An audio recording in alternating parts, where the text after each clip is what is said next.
Hello students, welcome to eco with science. तो कैसे हैं आप सब? मैं आशा करता हूँ आप सब अच्छे होंगे। मैं आपका टीचर कृष्णा और आज मैं फिर से लेके आ गया हूँ एक इकोनॉमिक्स की क्लास। मैं आपको लास्ट टाइम मैंने आपको क्लास पढ़ाई थी। कौन सी क्लास पढ़ाई थी? इकोनॉमिक्स की क्लास पढ़ाई थी, जिसमें मैंने आपको money and banking topic start कर चुका हूँ। जिसमें मैंने आपको मनी एंड बैंकिंग का बिल्कुल एक सिस्टमेटिक तरीके से, बिल्कुल एक टेक्निकल तरीके से मैंने आपको इकोनॉमिक्स पढ़ा रहा हूँ। मनी एंड बैंकिंग में सबसे पहले हमने एक फ्लो चार्ट देखा था। क्या देखा था? Flow chart.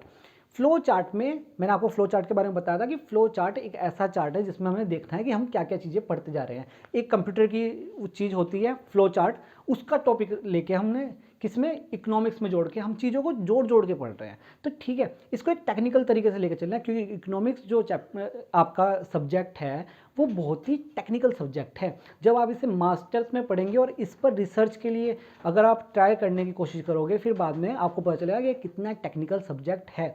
तो अब हम क्या करेंगे कि हम देखेंगे मनी एंड बैंकिंग का। तो मनी एंड बैंकिंग में मैं आपको सब कुछ काफ़ी सारी चीज़ें बता चुका था। क्या क्या बताया था मैंने आपको? बहुत सारे कीवर्ड्स बताए थे जो कि बार बार यूज़ होते रहेंगे। मार्केट्स वगैरह थी, बहुत सारी चीज़ें थी। ठीक है, तो वो क्लास में आप जाके देख लेना। क्लास आपकी ऑनलाइन है, आप बड़ी आराम से देख सकते हैं। अब उस फ्लो चार्ट में पहली चीज़ थी आरबीआई। तो आज हम आरबीआई को ही लेंगे।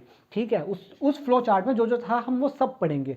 तो अब हम आज की क्लास स्टार्ट करते हैं आरबीआई से। ठीक है, क्या है RBI? Reserve bank of India. अब रिजर्व बैंक ऑफ इंडिया में सबसे पहले तो हम फिर से वही एक फ्लो चार्ट बनाएंगे, बिल्कुल ही टेक्निकल तरीके से लेके चलेंगे, सिस्टमेटिक तरीके से। ऐसे नहीं कि कुछ भी टॉपिक उठाया और ऐसे ये क्वेश्चन वो क्वेश्चन वो क्वेश्चन, ऐसे नहीं, बिल्कुल सिस्टमेटिक तरीके से। तो आरबीआई में सबसे पहले हम बनाते हैं फ्लो चार्ट कि हम इसमें पढ़ेंगे क्या क्या। ठीक है, नंबर 1 पर हम पढ़ेंगे इसमें स्थापना। क्या पढ़ेंगे? स्थापना, स्टैब्लिश। किसकी? स्टेबल कब हुआ है, मतलब स्टैब्लिश कब हुआ, किसकी स्थापना कब हुई थी, वो सारी चीजें देखेंगे। ठीक है, नंबर 2 पे हम इसका देखेंगे वर्क्स, मतलब कार्य। किसके क्या क्या कार्य हैं। नंबर 1 पे क्या देखेंगे? इसके कार्य देखेंगे, इसके क्या क्या कार्य हैं। और नंबर 3 पर देखते हैं हम इसके मॉनेटरी पॉलिसी, या फिर किसे हम क्या कहते हैं, मौद्रिक नीति। मौद्रिक नीति, मॉनेटरी पॉलिसी। ठीक है, मॉनेटरी पॉलिसी। मैं दोनों लैंग्वेज में लिखवाता जा रहा हूँ, इंग्लिश में भी और हिंदी में भी साथ साथ। ठीक है, कुछ ऐसे होगा कि कुछ हिंदी में बोल दूंगा, कुछ इंग्लिश में बोल दूंगा। हाँ, जब भी मैं पढ़ाता हूँ, मैंने लास्ट वाली क्लास में भी बताया था कि अपना पेन और कॉपी लेकर बैठ जाए करो। जैसे ही मैं पढ़ाना शुरू करूँ, पेन और कॉपी लेकर बैठ जाओ, और जो जो चीज़ें बोलता जा रहा हूँ, हर चीज़ मैं बोर्ड पे नहीं लिख सकता, कुछ चीज़ें मैं आपको ओरली बता दूंगा। तो वो चीज़ क्या कीजिए, आप नोट कर लीजिए, नोट डाउन जरूर कर लीजिए। ठीक है, चलिए नंबर 1 पे हम स्थापना पढ़ेंगे, नंबर 2 पे उसके कार्य पढ़ेंगे कि क्या क्या कार्य हैं, और नंबर 3 पे हम पढ़ेंगे मौद्रिक नीति, मतलब मॉनेटरी पॉलिसी। और उसके बाद देखेंगे कि ये आरबीआई सरकार के बैंक के रूप में कैसे करता है। सरकार के बैंक के रूप में कैसे कार्य करता है। आरबीआई सरकार के बैंक के रूप में कैसे कार्य करता है, मतलब कि how does it's work form of government bank. किसके बैंक? गवर्नमेंट बैंक के रूप में कैसे कार्य करता है। उसके बाद हम आगे आ जाते हैं। ठीक है, सरकार के बैंक के रूप में भी बात होगी, मौद्रिक नीति की बात होगी, और लास्ट में हम देखेंगे नाउ डेज, मतलब कि वर्तमान में आरबीआई का रोल क्या है। आरबीआई का क्या रोल है, मतलब कि आरबीआई वर्तमान में क्या रोल रखती है, क्या रोल है।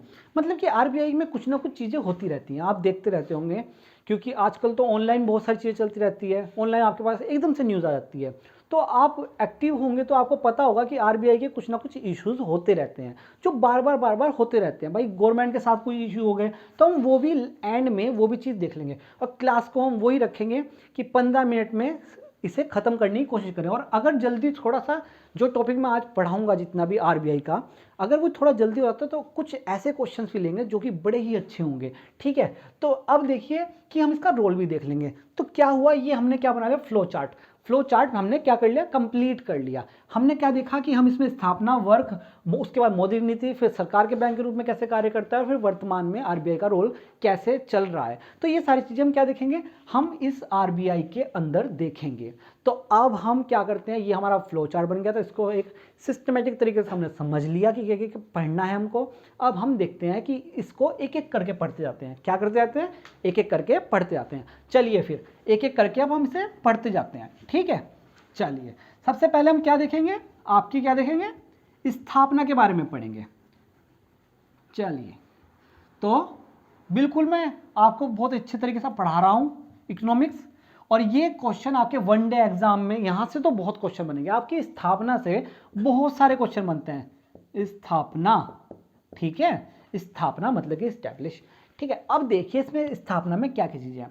अब आरबीआई जो है वो 1 अप्रैल 1935 को, किसकी स्थापना कब हुई, 1 अप्रैल 1935 को इसकी स्थापना हो चुकी है। तो अब किसके, Hilton young commission, Hilton young commission की सिफारिश से आरबीआई की स्थापना हुई थी। किसकी सिफारिश हुई थी, हिल्टन यंग कमीशन की सिफारिश से आरबीआई की स्थापना की गई थी। और हिल्टन यंग कौन सा एक्ट था, हिल्टन यंग कमीशन जो था वो 1929 में इसमें था, ठीक है। और उसके बाद एक और चीज है कि हाँ, एक और चीज क्या है, एक्ट, कि आरबीआई एक्ट 1934 के माध्यम से, आरबीआई एक्ट 1934 के माध्यम से 1 अप्रैल 1935 को आरबीआई की स्थापना हो जाती है। ये क्या है, बिल्कुल ही बेसिक स्थापना के बारे में है कि स्थापना कब हुई। 1 अप्रैल को हुई, हिल्टन यंग कमीशन के सिफारिश से हुई, और एक्ट जो था वो था आरबीआई एक्ट 1934, ठीक है। ये आपकी क्या है, स्थापना है आरबीआई की। अब इसमें इसका मुख्यालय देख लेते हैं, हेडक्वार्टर, क्या देख लेते हैं, मुख्यालय, हेडक्वार्टर की बात करते हैं। हेडक्वार्टर पहले था कलकत्ता में, कहां पे, कलकत्ता, इसे पहले कलकत्ता बोला जाता था, ठीक है। अब कोलकाता बोला जाता है, तो पहले था कलकत्ता में, ये कहां था पहले, और अब कहां पर है, अब है आपका मुंबई, कहां पे, मुंबई में। अब कहां पर है, अब इसका हेडक्वार्टर कहां है, मुंबई में है। पहले कहां था, कलकत्ता में, अब कहां पर है, मुंबई में है। ये इसके हेडक्वार्टर की बात हो गई। ये कितना पार्ट हो गया, ये तो बिल्कुल सिंपल पार्ट हो गया, किसके बारे में, इस चीज के बारे में।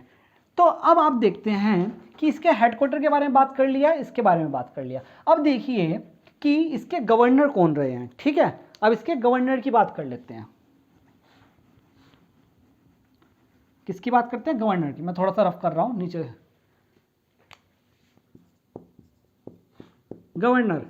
गवर्नर कौन रहे हैं, इसके गवर्नर जो पहले थे वो थे सर ऑसबॉर्न स्मिथ। कौन थे, सर ऑसबॉर्न स्मिथ कौन से थे, पहले गवर्नर रहे हैं। बट अगर आपसे पूछा जाए कि इंडियन गवर्नर, कौन से इंडियन गवर्नर, तो आपके कौन रहे हैं, सीडी देशमुख। कौन, सीडी देशमुख क्या रहे हैं, इसके पहले गवर्नर रहे, वो इंडियन गवर्नर रहे हैं पहले। और अगर वैसे पूछा जाए गवर्नर तो कौन है, सर ऑसबॉर्न स्मिथ। तो ये तो आपके गवर्नर का है। अब एक और चीज, यहां से एक और चीज मुझे याद आ रही है कि सीडी देशमुख और कौन, सीडी देशमुख और मनमोहन सिंह, ये दो पर्सन ऐसे हैं कि जो कि गवर्नर भी रहे हैं आरबीआई के, जो क्या रहे हैं, गवर्नर भी रहे हैं, और साथ ही साथ फाइनेंस मिनिस्टर भी रहे हैं। क्या रहे हैं, फाइनेंस मिनिस्टर, साथ ही साथ फाइनेंस मिनिस्टर भी रहे हैं। क्या क्या रहे हैं, फाइनेंस मिनिस्टर रहे हैं, और साथ ही साथ आपके गवर्नर भी रहे हैं, किसके, आरबीआई के, ये दो। और आपको पता होगा कि मनमोहन सिंह तो आगे जाकर क्या भी बने, पीएम भी बने, ठीक है। तो मतलब ये पीएम भी रहे हैं। अब यहां पर एक और क्वेश्चन बन सकता है, क्या क्वेश्चन बन सकता है कि ऐसे वो फाइनेंस मिनिस्टर जो क्या रहे, वित्त मंत्री जो क्या रहे, वो आपके पीएम भी रहे। तो ऐसे कौन कौन है बताओ। एक तो आपके हो गए जवाहरलाल नेहरू जी, ठीक है, और दूसरी होगी इंदिरा गांधी, और तीसरे हो गए आपके मनमोहन सिंह। तो ये कौन थे जो आपके पीएम भी रहे और साथ साथ फाइनेंस मिनिस्टर भी संभाली है, भले ही थोड़े टाइम तक। इंदिरा गांधी 1970 में संभाली थी एंड में। और इंदिरा गांधी का टाइम का एक क्वेश्चन और बनता है एग्जाम के लिए, बहुत ही अच्छा क्वेश्चन, कि इंदिरा गांधी कि पहली महिला जिन्होंने बजट पेश किया था, बजट पेश करने वाली पहली महिला इंदिरा गांधी थी। ठीक है, इंदिरा गांधी थी पहली महिला, 1970 में इंदिरा गांधी ने किया था। ठीक है, बजट पेश। अब उसके बाद अब जब हम इस बारे में बात ही कर रहे हैं कि गवर्नर के बारे में और फाइनेंस मिनिस्टर में, तो हम देख लेते हैं नाउ डेज कौन है, मतलब कि अभी वर्तमान में कौन चल रहे हैं, वर्तमान की बात कर लेते हैं। वर्तमान में जो आपके फाइनेंस मिनिस्टर हैं, कौन है फाइनेंस मिनिस्टर? निर्मला सीतारमन। निर्मला सीतारमन। और आपके गवर्नर जो हैं निर्मला सीतारमन तो फाइनेंस मिनिस्टर, और गवर्नर कौन है? शक्तिकांत दास। शक्तिकांत दास, ये क्या है? ये आपके गवर्नर हैं आरबीआई के इस टाइम। और हाँ, एक अच्छा क्वेश्चन बनता है और कई बार आया भी होगा एग्जाम में कि शक्तिकांत दास कौन से गवर्नर है? ये कौन से गवर्नर है? 25वें गवर्नर है। कौन से गवर्नर है? 25वें गवर्नर है। ये क्वेश्चन अच्छा है। इस तरह सीतारमन का भी पूछा जा सकता है कि ये कौन से फाइनेंस मिनिस्टर है, वित्त मंत्री कौन से वे हैं? ये 28वीं वित्त मंत्री हैं, 28वीं। तो ये आपके कुछ बेसिक चीजें थी। तो ये सही में आया, इसके बारे में भी, इसके बारे में भी। तो ये क्या था? ये आपका स्टैब्लिश से जुड़ी चीजें थी। किससे? स्टैब्लिश से जुड़ी चीजें, खाली स्टैब्लिश से जुड़ी चीजें थी ये, और कुछ और बस इतना इनफ है इसके लिए। ठीक है, इतने से क्वेश्चन बन जाता है। किसमें? स्टैब्लिश में। जब मैं साइड में होता हूं तो स्क्रीनशॉट खींच लिया करो। ठीक है, स्क्रीनशॉट लेके रख लिया करो, कुछ चीजें फिर बाद में नोट करोगे। चलिए, ये किससे जुड़ी चीज थी? स्टैब्लिश से जुड़ी चीजें थी। अब हम इसके वर्क के बारे में देख लेते हैं, वर्क क्या क्या है। ठीक है, अब हम वर्क के बारे में बात करेंगे। वर्क, अब हम वर्क के बारे में बात कर रहे हैं। किसके बारे में? वर्क, कार्य। आपका क्या कार्य? तो देखिए, वर्क को भी हम इससे पहले फ्लो चार्ट बना लेंगे इसका भी, इसे भी बिल्कुल टेक्निकल तरीके से लेकर चलते हैं। वर्क में फ्लो चार्ट बना लिया हमने। ठीक है, वर्क में क्या बना लिया? फ्लो चार्ट बना लिया। फ्लो चार्ट में 2 टाइप के वर्क हैं। एक तो इंटरनल करेंसी, मतलब कि आपकी इंटरनल करेंसी है। ठीक है, और दूसरी क्या है? Foreign currency. एक तो आपकी क्या है? विदेशी मुद्रा, विदेशी मुद्रा से जुड़े कार्य, और एक आपका ग्राही कह सकते हैं, या फिर इंटरनल कह दो, इंटरनल करेंसी से जुड़े कार्य। ठीक है, एक आपका क्या हो गया? इंटरनल करेंसी से जुड़े कार्य, और आपके विदेशी मुद्रा मतलब कि फॉरेन करेंसी से जुड़े कार्य। अब इसके वर्क्स देखेंगे हम नेक्स्ट क्लास में। ठीक है, इसको बिल्कुल ही मैंने फ्लो चार्ट के बारे में बता दिया कि इसमें क्या क्या देखेंगे हम, एक एक करके इसके बारे में देखेंगे और एक एक करके इसके बारे में देखेंगे।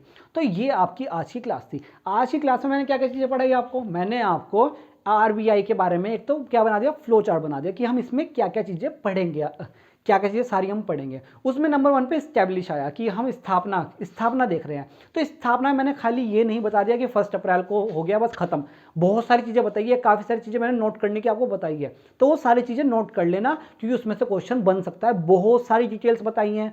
ठीक है, उसमें एक ये भी है कि प्रथम जो आपके एक क्वेश्चन दे रहा हूँ कि फर्स्ट फाइनेंस मिनिस्टर कौन है। ठीक है, फर्स्ट फाइनेंस मिनिस्टर कौन है, तो ये ऐसा क्वेश्चन भी आपसे पूछा जा सकता है। ठीक है, तो इस तरह के क्वेश्चंस आ सकते हैं। तो ये तो स्टैब्लिश के लिए हो गया। अब हम देखेंगे वर्क के बारे में। तो बिल्कुल फ्लो चार्ट बना लिया कि वर्क के बारे में देख लिया, एक तो विदेशी मुद्रा और एक आपकी ग्राही मुद्रा मतलब कि इंटरनल करेंसी के बारे में। दोनों के बारे में अलग अलग वर्क्स होंगे कुछ, उसके बारे में देखेंगे आरबीआई के कितने वर्क हैं। ठीक है, तो आज की क्लास में क्या चीज़ें आई, बहुत ही अच्छे समझ में आई है। तो अब हम नेक्स्ट क्लास में मिलेंगे। कोशिश करूंगा नेक्स्ट क्लास में जल्दी से डाल दूं, थोड़ा टाइम नहीं मिल पाता, आपको पता है ऑनलाइन बैचेस भी चल रहे हैं हमारे और ऑफलाइन बैचेस भी चल रहे हैं, तो टाइम निकालना थोड़ा मुश्किल हो जाता है। और आप भी हमें मोटिवेट कीजिए। ठीक है, कमेंट करके बताइए कि क्लास कैसी लगी, तो हमें भी मोटिवेशन होगा। आपको पता है कि जो ओल्ड चैनल था उसे छोड़कर हम न्यू चैनल पे आए हैं, तो सब कुछ दोबारा से करना पड़ा है। तो अभी आपको दिख रहा होगा कि उतने फॉलोवर्स नहीं है, वो उतने सब्सक्राइबर्स नहीं है, तो इसलिए हमने सब कुछ दोबारा से किया। तो हमको मोटिवेट किया जिससे कि मैं ऑनलाइन क्लास दोबारा बना सकूं। ठीक है, तो अभी के लिए इतना रहेगा, आज का इतना है। कैसा लगा आपको ज़रूर बताना। अब मिलते हैं हम नेक्स्ट क्लास में, तो ठीक है, थैंक यू।